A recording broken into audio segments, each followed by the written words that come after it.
Hey, masses. How's it going? We've got a good group in the chat room today, actually. Meet Jeremy Kaplan, first time on Daily Tech News Show. First time? I'm very excited. Thanks for being here, man. All right, we're going to get the audio version going here in a second, so just give me one moment. Australians, have you ever wondered what a nickel is? Apparently it's 5 cents. So give it to Tom at patreon.com/acedetect. This is the Daily Tech News for Tuesday, June 24th, 2014. I'm Tom Merritt. Joining me today, Jeremy Kaplan, editor-in-chief of Digital Trends, digitaltrends.com. You've heard us cite them before on the show. Jeremy, thanks for joining us. My pleasure. Thanks for having me. Hey, Jeremy's going to be doing a panel at CE Week. We'll be talking to folks from CE Week all this week. We're going to talk to Jeremy about some of the things we might be hearing from his panel. It's not like he has all the answers, but really interesting stuff about where the medical industry is going versus the wearables industry and what we hear. Yeah, I imagine you've been digging into this a little bit in preparation. Absolutely, you're right. It's a weird collision too, because you've got device manufacturers that are saying, well, here, I can do this right now. Let me start creating these things. And as soon as you start talking health, there's all this regulation that gets wrapped up in it. You've got a bunch of companies that have long histories. So it's really fascinating to watch what's going on right now. Bunch of people in our chat room yelling HIPAA immediately as soon as you bring that up. Of course. All right, let's take a look at the headlines. Digital Trends reports Nest Labs released a new smart home API to let developers make their devices work well with Nest's devices. So do things like your car can tell the Nest thermostat to warm up the house as you're headed home. Your light bulbs can glow red if the smoke alarm detects something alarming. Mercedes-Benz, Jawbone, Whirlpool, LifeX, IFT, Logitech have all already released new Nest-compatible features for some of their products. The API is open to iOS and Android developers. And Jeremy, we'll definitely hear more about this during I/O, I'm sure. Oh yeah, absolutely. That's a huge push. It's interesting to watch as companies vie. You know, we're talking about the healthcare space. This is the other space where there's just explosive stuff going on. And I think what we're going to see is a bunch of companies competing to be the backbone, the provider for everything. Nest seems to be in a really good space for that. And Nest seems to kind of say, hey, we're not just a thermostat, now we're the hub for everything, which is an interesting position to put themselves in. Especially because they were just a thermostat. Yeah. But all of a sudden it's so much more. It's not just a thermostat. We're not just, don't call us a thermostat. I'm waiting for that one if they haven't said it already. Bloomberg Businessweek published an interview with Google's head of Android, Sundar Pichai, in which he said the next version of Android will be previewed at Google I/O tomorrow. The decision to preview Android's L-named version at I/O instead of waiting until fall was made, Pichai said, in an effort to be more transparent. However, we will have to wait until tomorrow to find out what dessert will become the name lemon meringue, ladyfingers, Lorna Doone biscuits. I'm going with lollipop. It's got to be lollipop. That's a winner right there. Although Lemonhead, they could have a partnership with the candy company. I don't know. I think we've got both bases covered, right? We thought it was going to be key lime pie, but then they went Kit Kat with the partnership. If they've got a partnership with Lemonhead, well, yeah, that's obviously the way to go. I got a person calling the Lemonhead company right now. We will find out the answers to these and more questions. Excellent. Check out digitaltrends.com for more. Bloomberg's 5.0. Why are we going to 4.5? What's happened to 5.0? Can't we just move on? Well, they just kind of throw those version numbers out ad hominem, I've noticed. They'll do point upgrades without changing the name, then they'll do like full version upgrades. I don't know if there's a marketing reason behind that. It doesn't seem to be. There has to be some logic behind it, maybe as if version 5.0 would have some massive ramifications that they're just afraid to embrace. I don't know what it is. Yeah, because you always want them. You always think that they're going to go higher numbers because higher numbers sounds like they're farther along, right?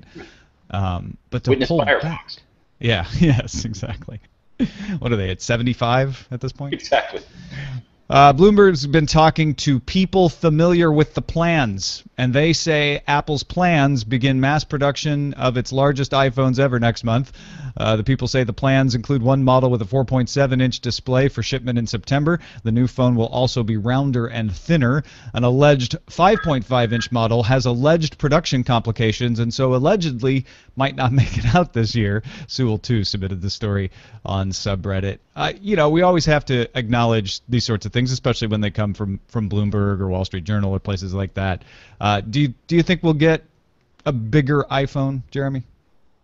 it's inevitable that we get a bigger iPhone. I mean, if you look at the iPhones that we have today, they just feel small in comparison to what everyone is using, especially with the phablets. Personally, I find phablets to be weird, but the rest of the world seems to love them, so I don't know.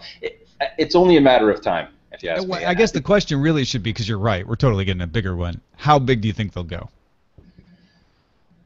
I think 5.0 is really the perfect size. Personally, I'm a Nexus 5 user. I think that this is just the pinnacle of phones. I just love this thing. You get some of those Samsung Galaxies, they just get to be a little bit too large, if you ask me. And I can't see Apple putting out something gigantic just to be bigger. So 5 would be a nice bump from where they currently are. Yeah, 4.7 seems logical. That pretty much rounds to 5. So yeah, I'm with you there. The next web has the fact that Microsoft has announced a new Android phone. They really have. This is not a rumor. It's called the Nokia X2. It's the first phone launched by Microsoft since they acquired Nokia's handset division. The phone has a 4.3-inch touchscreen, 1.2 gigahertz dual-core Snapdragon processor, 5-megapixel rear-facing camera, dual SIM, and 15 gigabytes of storage. I think that's accounting for things that are pre-installed, so it's probably a 16-gigabyte hard drive in there. It's available immediately for 99 euros in select countries. A lot of people making hay about this being an Android phone from Microsoft, Jeremy, but I figure this was just already in the pipeline, right? It must have been, yeah. That's the only explanation. Otherwise, it's like Ford selling a Hyundai. Yeah. Like, it wouldn't happen. Or Hershey coming by and saying, here's a Baby Ruth. You want this Baby Ruth? Does Hershey not make Baby Ruth? That's impressive knowledge of candy there. I have no idea. The next web reports WeChat has introduced an unsend feature that lets you pull back a message within 2 minutes of pressing send. The update is live on iOS and coming soon to Android. The iOS version of Weixin, WeChat's counterpart in China, also got an update allowing users to deposit money into a digital wallet and then transfer the money to friends or make payments without leaving the app.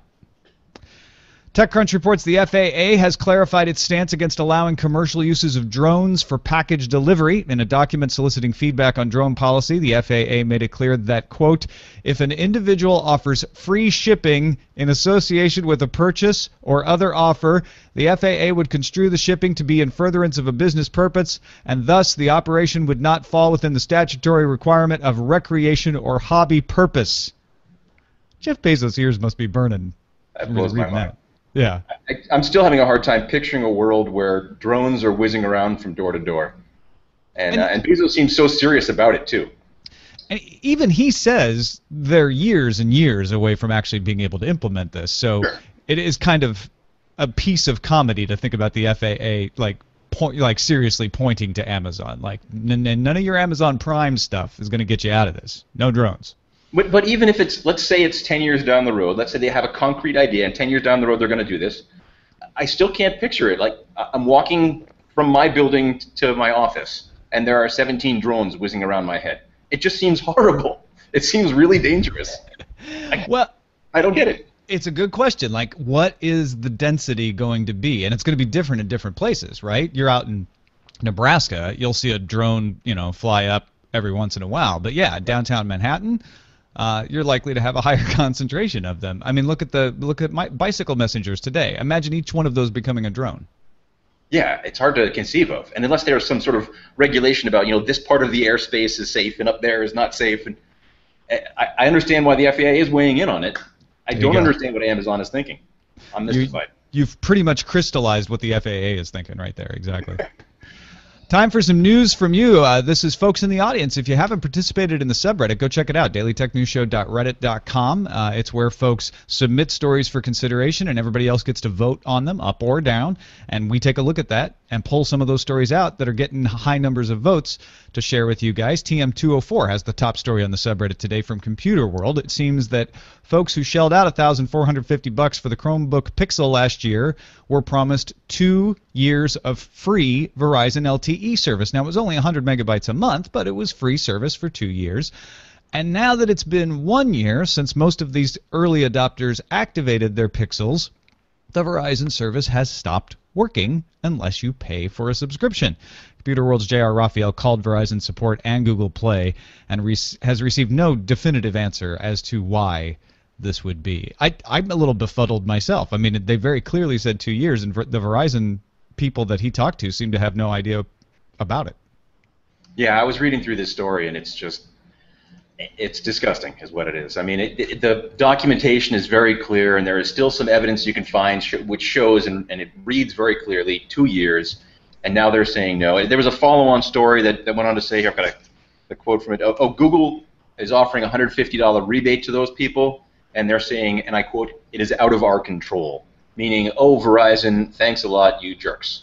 So somebody didn't read the agreement the same way as somebody else here, and there's a class action lawsuit coming. You can. There has to be. It's just ridiculous. You can't do that. Gardner VH posted the TechCrunch story that an amendment to the Constitution of the United States state of Missouri is being proposed. The state legislature has proposed adding electronic communications and data to the section prohibiting unreasonable search and seizure and requiring a warrant and probable cause for reasonable searches. Citizens of Missouri will vote on the amendment in August. Probably is going to pass. I think if TechCrunch said this as well, and from what I can tell, they're right. You only need a simple majority for an amendment to be added to the Constitution in Missouri. They're going to get it. Seems easy enough. But let me ask you, Tom. Maybe you know more about legal matters than I do. But my understanding is that this is already illegal. I don't think you can. I don't think the government can just parse through our data right now. I'm certainly not a lawyer, but you're right. There have also been cases, though, where judges have said, well, that's public information. Sending an email through an email service is no different than having made a telephone call, and so pen registers and things like that. There's been different rulings on what is considered private information and therefore what is susceptible to unreasonable search and seizure. What this seems to say is we're going to make it explicit that your electronic communications and your data are private. Doesn't matter if you sent an email or if some judge wants to say, well, data is a different thing. We're just going to lock it all down. So I think they're just trying to close some loopholes with that. Because you're right. Theoretically, it would be illegal already. Well, if there's some gray area and they need to close that up, I mean, by all means. We're all terrified of the NSA, who's probably listening in on this podcast right now. Hey, guys. Good to see you. Techie Noob posted the Gizmodo story that MIT engineers have created a nanomaterial that will withstand the force of 160,000 times its weight. A repeating geometric lattice was designed to be stiff but light, makes it about 400 times as strong as most materials of the same density. Researchers suggest it could be used in space or for battery construction or pretty much anything that needs high strength and low weight. So this is the other Spider-Man suit, right? The black one that's super strong? Yes. What does nanotech do? It's astounding. Every day there's something new from the nanospace. It's just amazing. Yeah, and they always throw these in like could be used for batteries. I'm still waiting, but maybe this will be the one. You never know. Or maybe every building will suddenly weigh nothing. Yeah, and it'll make it easy for the drones to pick them up and move them around. Now we're thinking. Metal Freak posted the Wired story describing hacking team modules discovered by researchers working independently of each other. Actually, Kaspersky Lab in Russia and Citizen Lab at the University of Toronto's Munk School of Global Affairs both discovered these modules. The hacking team provides software to governments and law enforcement agencies. Among the modules uncovered are ones that can activate microphones, take pictures, intercept email and text messages, and log keystrokes on Android and iOS phones. Now, you do have to make some sort of physical connection, but I think the scenario that scares me, Jeremy, is the idea that if you plug in to charge by USB into a computer that has been compromised, then your phone could be owned and jailbroken without your knowledge, essentially, and have these modules installed. And every time I see those USB ports at airports, I'm always wondering, like, you know, what's under there? What am I connecting to? And you're right. And you know, when I read the story, with my last little shred of hope that the government wasn't doing some horrible things, just kind of crumpled up in a little ball and collapsed. Some company is creating these these modules for spyware, and they're just selling them to the government, and governments are just saying okay with that. I don't know. I'm continually horrified, and it's just disgusting. Well, I don't want to be spied on. What can I say? Wrap it up on that hopeful note. Let's look at the headlines. I want to let folks know about the Daily Tech News Show shirts that are out there. Mustafa from thepullercat.com made our logo for us. I'm always eternally thankful for that. And we put that logo on a shirt. You can get it in white, black and ash in the podcast section of slashloot.com. That's SLASHLOOT.com. They've got tons of podcast shirts from lots of different shows on the Frog Pants Network, lots of different artwork from folks like Scott Johnson, so check it out. And if you want, pick up a Daily Tech News Show shirt at slashloot.com. All right, we got a few things in the news today regarding wearable tech, sort of related to healthcare. In fact, the SoundHawk piece is probably the closest one. They have a device called the Scoop. That's an in-ear device with a smartphone app that allows you to do selective hearing. Now, this is emblematic of what we were talking about earlier, Jeremy, in that they're not marketing it as a hearing aid or even for people who need hearing aids because they don't want to deal with the regulation. Right, exactly. And I think it's actually from a person who used to work at Resound, which is one of the companies that's on the panel. Founder. The founder, right. Which is part of the panel that I'm going to be hosting on Thursday. What's interesting about this device, yeah, it's not a hearing aid. It's a personal hearing assistant, and you can tune the different levels of the sound around you to try to tune in different things. Which sounds to me kind of like what you do with your TV set. Turn the contrast up a little bit, turn the brightness down a little bit, and then you're down a rabbit hole and you're spending hours and hours doing that. Sort of a nightmare scenario, frankly.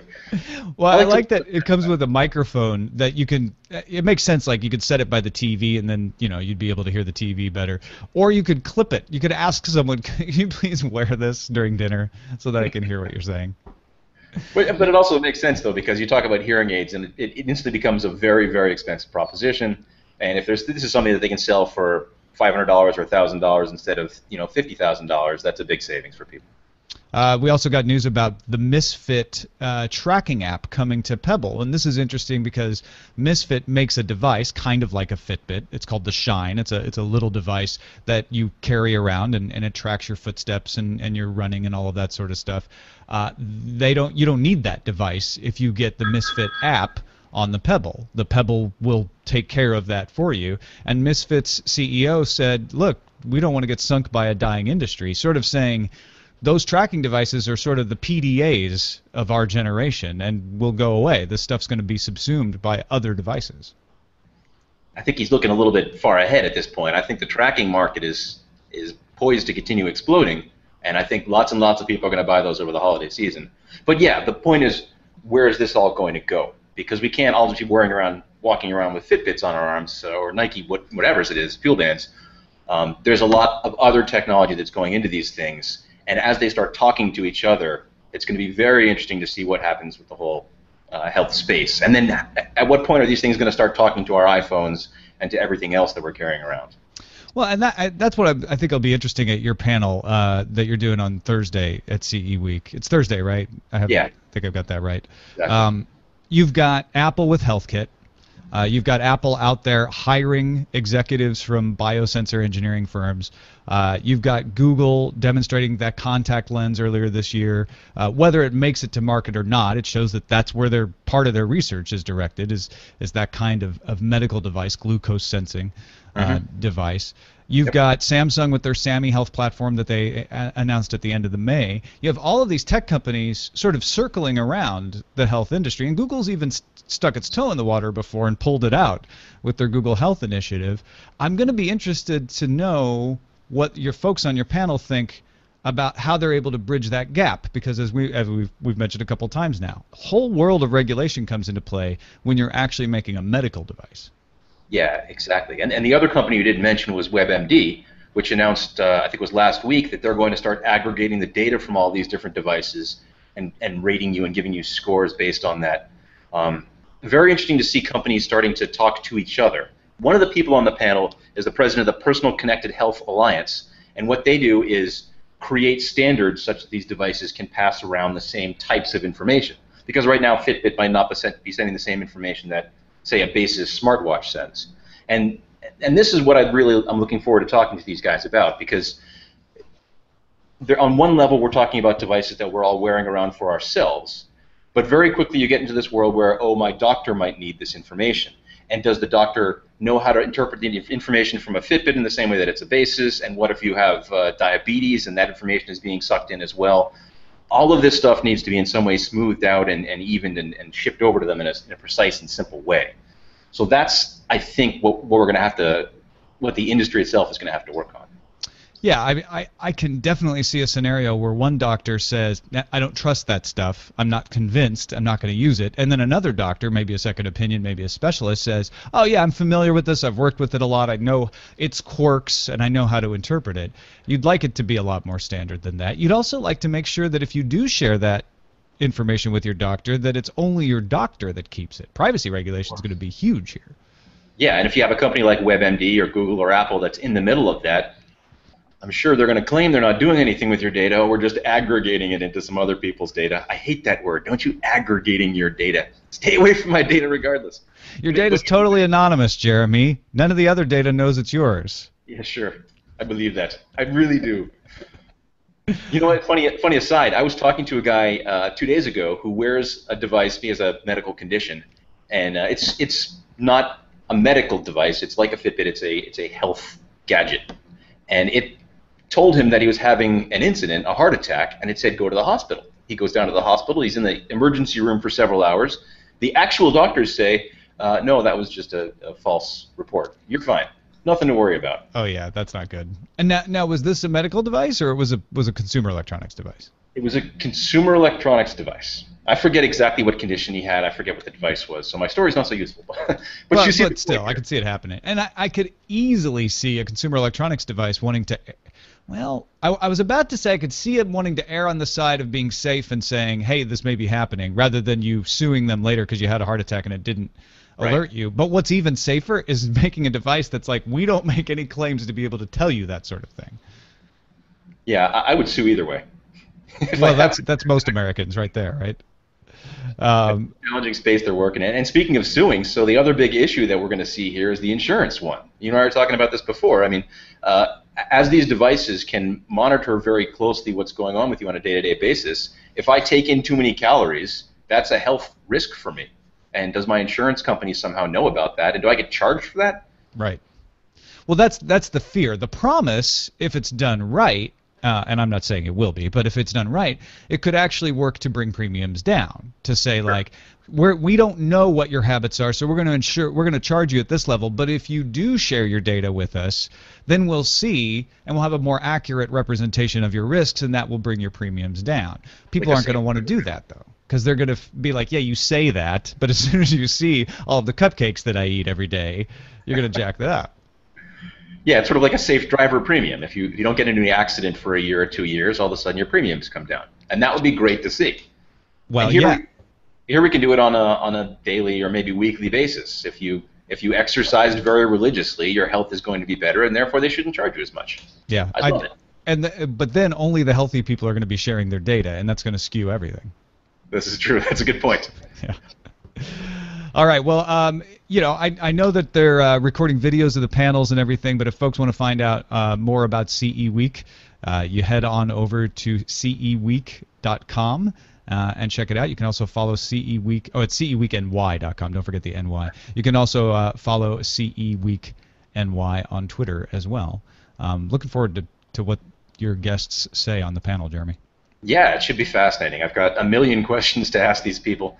And there's a lot of thorny issues, too. So I'm looking to see what the audience asks as well. There's just so many different issues. CE Week continues in New York City. Check out ceweekny.com. Also tomorrow, Google I/O begins. The two-day developer conference begins at 9 a.m. with a keynote. Sundar Pichai will be on stage. One doesn't know if Sergey Brin will parachute in at any point or not, but he probably will make an appearance. And the best of the conference video will be posted on the Google I/O homepage at google.com/events/IO. Pick of the day comes from Alan Steinberger called Cloak. He says, I have a simple solution for auto-connecting to Wi-Fi hotspots. We were talking about Comcast, AT&T Wi-Fi hotspots, some of the risks associated with them. He's like, not to sound like a shill for Cloak VPN at getcloak.com, but they rolled out an extremely effective Connect on Demand feature a few months ago. When I'm out and about, every time my iPad finds a Starbucks or a Time Warner or other recognized hotspot, it automatically comes on. When I'm home or in another trusted location, Cloak stays off. I only need the 5 GB a month plan, which is inexpensive, and I found the Cloak team in general, and Dave Peck in particular, to be most helpful and responsive. So I'm going to take a look at this too. GetCloak.com. I'm taking a note right now. You taking a what? taking notes right now. Getcloak.com. Yeah, it's I have not used it myself, but it's recommended by our listener Alan, so it's worth checking out. I use Private Tunnel. Do you use another VPN besides a corporate one yourself, or just rely on that? We don't even have a corporate VPN. My data's all out there. Tell them that. Yeah, when I'm at the airport, man, or hotels, I'm always using a VPN. I'm paranoid. Oh, and rightly so. DailyTechNewsShow.com/picks for more information on those. A couple emails to wrap us up here. We got some feedback on two of our outstanding questions from yesterday. Josh Smith and Jamie Brand both wrote in about the parking app situation in San Francisco.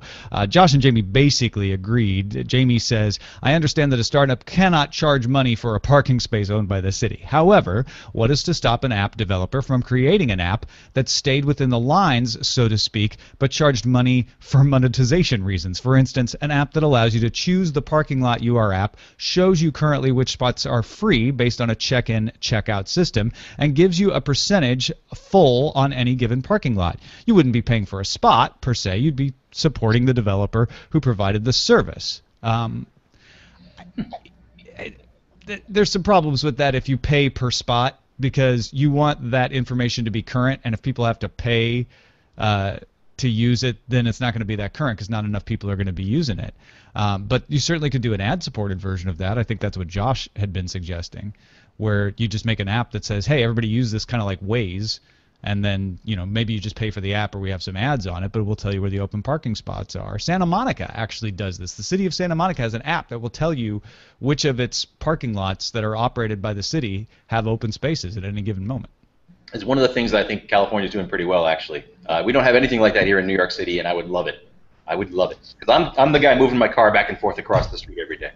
Oh, yeah. With street cleaning, and it's a nightmare sometimes, depending on what cities you live. Yeah.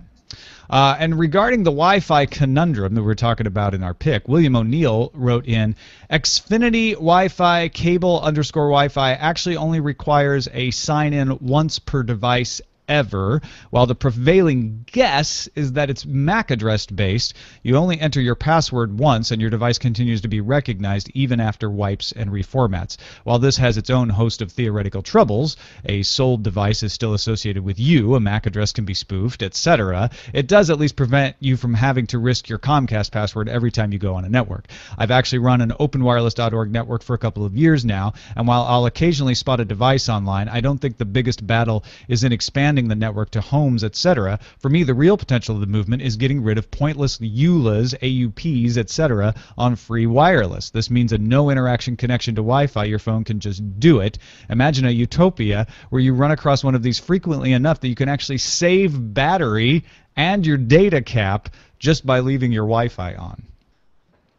That would truly be a utopia, don't you think?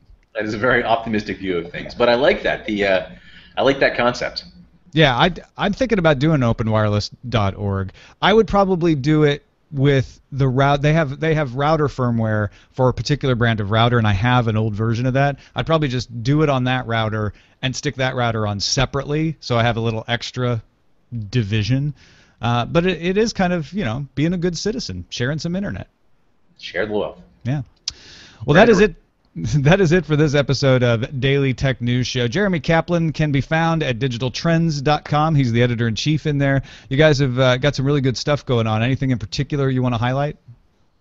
We're going to be doing intensive reporting from CE Week over the next couple of days. So if you're curious about what's going on, you can't make it over yourself. We should have every little tidbit covered for you. Now, am I right in thinking like you just took over there recently? You are correct. Yes, it's been about 2.5 months now. Well, the site's looking good. Congratulations. It's good stuff you got going on. Thanks. Yeah, one of the things that I really like about it is the incredible design we have. A lot of blogs don't put the effort into the overall look and feel of it, and we do some great stuff there. No, it's really, I mean it. It's a nice looking site, so well done. Thanks, Tom. Digitaltrends.com. Also, thanks to our 4,150 patrons who are keeping the show alive. I almost said on the air. I guess if you're listening over Wi-Fi, we are on the air. bit.ly/helpdtns if you want to know more about that. Our patrons are the folks who make the show possible. So if you're not a patron, thank the patrons. I even got an email from a guy today who's like, I would like to be a patron. I can't really afford to back the show right now, but I tell everyone I know about it, and that is just as good. Do that as well. We appreciate support in any form you can give it to us, and thank you for that. Don't forget, you can have a voice in what stories we cover at our subreddit. Get in there. Join those 2,700 people. dailytechnewsshow.reddit.com. Email us feedback@dailytechnewsshow.com. Give us a call. Leave us a voicemail, 512-59-DAILY. That's 512-593-2459. And listen to the show live at mobile.alphageekradio.com, 4:30 p.m. Eastern, 1:30 p.m. Pacific, Monday through Friday. Our website is dailytechnewsshow.com. More from CE Week tomorrow with Andrea Smith. See you then.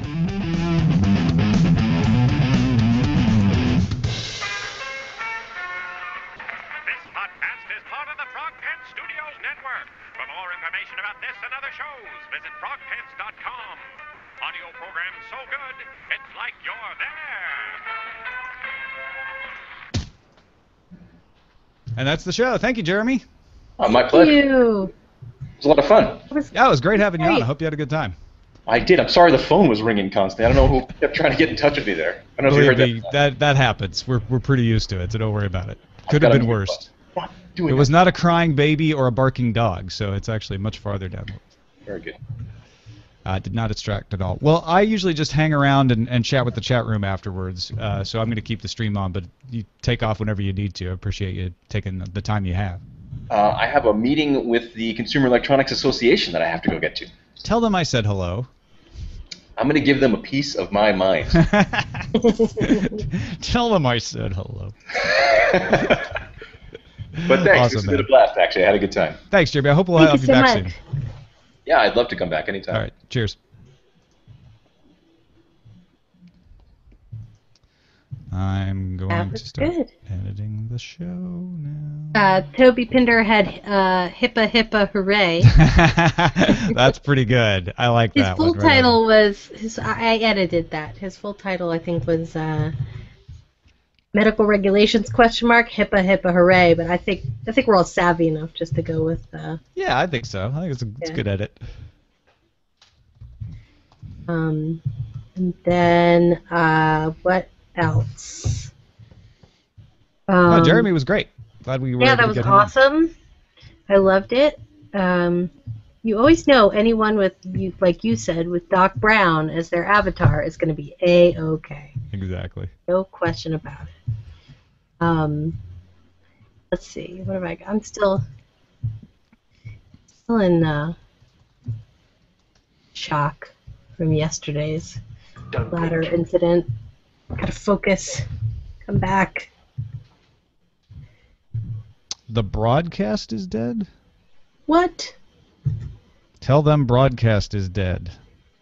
Well, that must be... tell them broadcast is dead, I think. You scared me, Bruce S.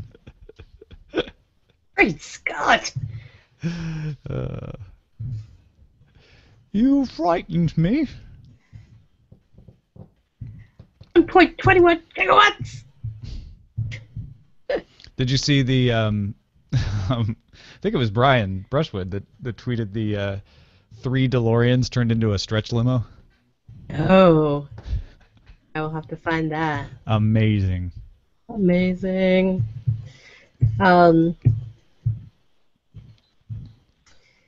Let's see. What else is going on?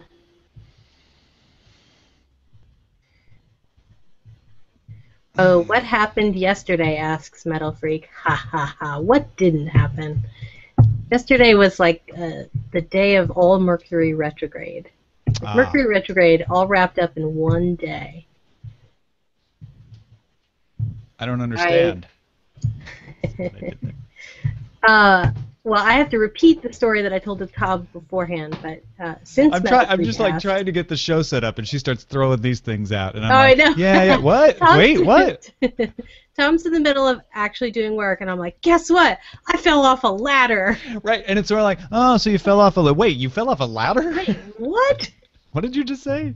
Yeah. Not like I made That's how I test cupcakes if you're this morning. actually listening. Yeah. Yeah, I was trimming the verge of. I have these beautiful like Josh like Topolsky. yes, so I was trimming the verge in front of my cute little cottage. They're like this beautiful array of leaves and stuff, and I was up there on a ladder, and I was doing on a ladder what you're never supposed to do on a ladder, which is sit on the top of the damn ladder. Ah, gotcha. Stupid, but it was very convenient, and I was holding onto the thing. So of course I go to get down, and the ladder goes, gone, and I grab onto the beam outside my house, and I'm hanging off it like Indiana Jones, and I was like, all right, I've got about 2 seconds. That was the second part that then sunk in for me. It was like, wait, Yeah. no, seriously? You're like, hey, So like I didn't fall, and I didn't fall on the ground. I literally grabbed for the beam and made it. all And was power like, to the I'm beam. so cool. And then I was like, no, I still have to jump down. So I did, and it hurt, but not as much as falling straight over. And then someone almost hit my dog with a car because my dog got out the house. So that was like all in an hour. So instead of like trying anything else productive for the day, we all went to Stella Barra and got hammered. Good for you. Well, I mean, gosh, if you're going to have that kind of hour, Seriously. you better just go drink. You got no option left at that point. It was like intense. And it was one of those things where I was like, yeah, it was, I have to say, like, now I have greater faith in myself because, like, I was literally going to fall and crack my head open, and I caught the beam. And I was like, yeah, I'm so cool. But yes, do not stand above this step. I agree, BioCow. Oh, yeah, No, it BioCow wasn't- has the link to the DeLorean limo. Nice. Oh, nice. Let's see. I like how you're like, I did the thing that you were never supposed to do, but I was holding on. Look at that. Yeah, That's it's impressive, amazing. isn't it? Wow. I am so glad that this exists. I'm bookmarking it to show my husband. Oh, yeah. Matt will love that, I would think. Well, why are we not to the point yet with technology where I can say, like, Siri, please send this image to Matt? Are we? And I just am not paying attention? You could try it. It might work. It's supposed to be able to do that. Huh. Yeah. I don't think Siri and I are very good friends. Like, I find Siri quite disappointing, personally. yeah. And it's not because of the voice recognition. The voice recognition is actually really good. She almost always knows what I'm saying. It's that Right. whenever I ask her something, she's like, oh, I can't find that. Or she gives me a wrong answer. Like when I Right. said, where's the nearest, what's that yogurt place? Pinkberry. Eileen wanted to go to Pinkberry. Like, where's the nearest Pinkberry? And she gave me a location, like, over in South LA. I'm Yeah. like, that's not anywhere, that's not near, I know there's more close to me. Anyway. Yeah, I think I can- I think it's one of those things where, you know how like sometimes you have a friend and they're like a friend of a friend and you're like, I could either put the effort into getting to know my friend of a friend or I could just wait for a better friend to come along. Like, for me, Siri's like that friend that you see at every party but you know you're never really going to be friends with. You're like, she's fine. I She's don't mind fine. seeing her when she shows up on Yeah. my phone. But I'm not really going to, call her to hang out. Right, or like entrust her with anything I really need. Yeah, instead. like ask her to watch my dogs. No. Yeah. Yeah. Now, now Google Now, on the other hand, is like your nosy aunt who knows everything about you and isn't afraid to let you know. They're like, you're late. You have not left your house on time. Christmas is like, I love how we put gender on technology. Well, Siri is Well, a female Siri voice in the did. U.S. Yeah. So I They think that didn't one's make, fair. like, Simon. They didn't give us a Simon option. Can you can change it though? Can you? Can you Simonize Siri? I don't know. I may be thinking of. Your GPS in your phone circa 2005? Yes, I may be thinking of Waze. I found that my relationship with Siri improved like dramatically when I made her Australian. Oh, you changed her accent. Change her accent. That you can And do then- that. You can't change her gender. Okay. Yeah. So that was better. Like, at least then she was telling me things that were wrong in a cooler voice.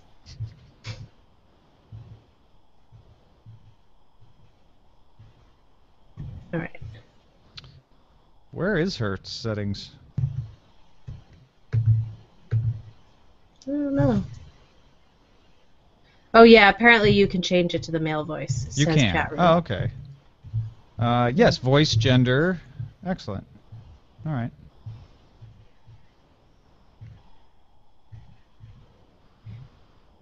I would like them to just have like free range AIs. So like if I wanted Cortana, I wouldn't have to get Microsoft, or if somebody wanted Siri, like I just want them to live in the verse and be available. Well, for you can do that. TaskRabbit. You can do that with Google Now. You can get the Right. Google app, but it's not integrated into the OS. That's the iOS Right. problem. But you can. I've actually done that where I ask Siri a question and then I launch the Google app and I ask Google Now a question, and Google Now Right. usually does better. Like, when you ask Google Now a question, is it in voice form? You actually ask it out loud? Yeah, You just say, like you could say with the app on iOS, you can say, "Okay, Google." And I probably just launched a few phones. I apologize for that. Sorry. Okay, someday, some Saturday, I just have to sit down with the phone and start talking to it. And like I feel like there's some Hi, whole list phone. of there's That some should whole be your list- Sunday update next week. right. Just you talking to your phone. Hi Siri. Hello, Well, Siri. now. What have you Wish been you up could to? name. Could you name your Google Now like a Tamagotchi? I don't know So about it would that. Respond to your commands. That'd be cool. I wanted to say "by your command" back to me in Cylon voice. Yeah. By your command, bio-cow-mand. See that, bio-cow? I did that for you. See, Metal Freak, you're right. I feel like I'm getting so close to really wanting an Android phone, as opposed to the phone I have now. But it's such a switch. That's the thing. They just keep you because inertia of phone.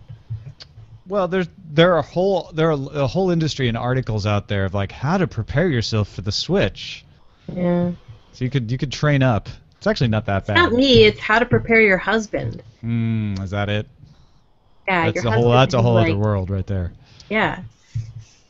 If you're on a, I wouldn't want to be on a different phone than my family member. Well, I you don't know, the way I got my wife to switch to Android was I got her a job at Google. Now, I had nothing to do with her getting a job at Google. I shouldn't even joke about it. You just damned yourself to like 17 hells. Yeah, totally. I had Oh, boy. absolutely nothing. And actually, she was an Android user before that. Yeah, didn't she do a show called All About Android? Yeah, exactly. So Yeah. So you have none the of minor that story advantage. was true. None of It that was- story was true, and you have the minor advantage in the spouse race when it comes to technology. Well, what's funny is she used to be like she used to be ahead, like on Android news. She was ahead of me. She'd be telling me things before I'd seen them a lot. But now that she's at YouTube, she doesn't do that anymore. So I'm telling her stuff, like especially non-Google stuff, obviously. But like Amazon Fire Phone. That evening, I was like, Right. "Did you see the phone?" She's like, "What phone?" Whoa, Mm. you don't even know. Oh, it's a big company. Yeah. Well, and she's doing different stuff now. Yeah. Plus, there's like a whole. I mean, like there are whole departments there at that company that are like devoted to, solving time travel. Like I'm pretty sure that somebody's like 10% time at Google is like involves like how do we do time travel? There was a time travel story today about some simulation of sending quantum effects back in time. But they Right. weren't.